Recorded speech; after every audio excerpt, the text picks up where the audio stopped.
I think that it used to be true that undergraduate students weren't very involved in research, and that it was mostly left to graduate students and then the faculty and graduate students working together.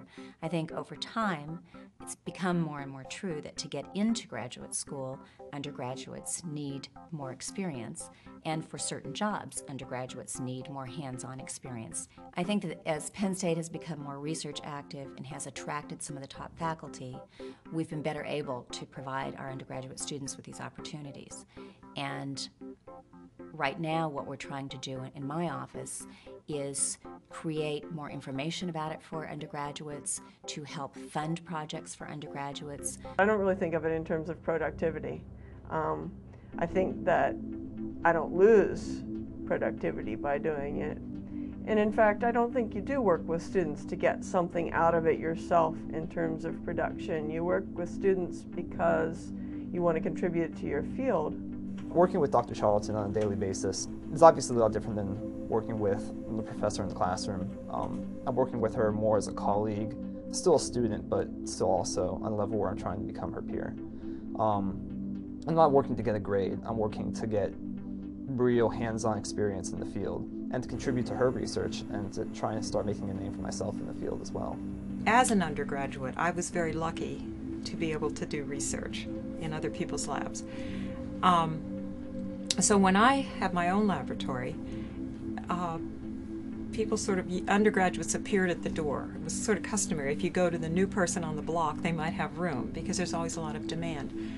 And so yes, I agreed to let these undergraduates help. And over the years, I've really interacted very well with them. I have a lot of co-publications with undergraduates, some really great ideas. I actually did not know that I would have these opportunities in research to even write a paper or to be a part of a paper that would be published in a journal. I basically thought that when I came here, I would just take classes and graduate, and it wasn't until I got interested in research that I knew that there was research available, and it wasn't until I started getting into the research here on campus that I realized that, you know, my name could be on a paper that's published in the next journal, or by the time I graduate, I could have my name on as many papers as I contribute to. Working here as an undergraduate really prepares you for what's going to come after your undergraduate career.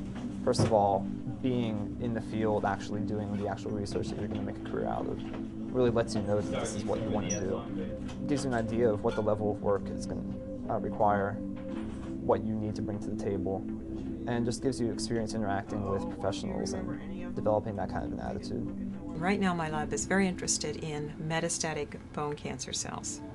So we're interested in what happens to the cancer cell that metastasizes to bone. What does it do to the normal bone cells that allow the cancer to grow there and actually break down the bone? And what I'm trying to figure out is, the longer the patient has breast cancer, I'm trying to find a correlation between the length of breast cancer and the lesions in the body, or how many osteoclasts there are being produced that degrade the bone. And hopefully with my project, it'll lead to the production of treatment for patients with breast cancer, so we can find a way to stop the degradation of bone, thus helping the patient.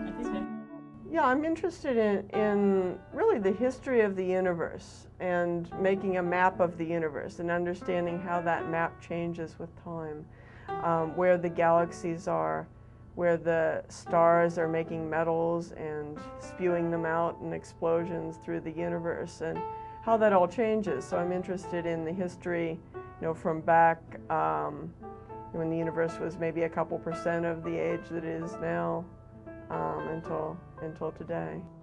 To really gain an understanding of what the universe is like as a whole, we have to look for other ways of seeing these objects which you normally wouldn't be able to see. Quasars are very, very bright, so we can see them from far away. And if we look at the light from a quasar that travels from the quasar to us, it is absorbed by other structures in the universe, galaxies and dust clouds, which are along line of sight.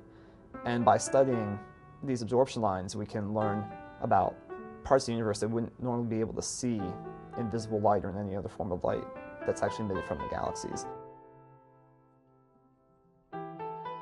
So we're doing a lot of things at Penn State to really try to promote this interest in research, the love of research, and the opportunity then to go on in research. I think that that's one of the best things that we have to offer.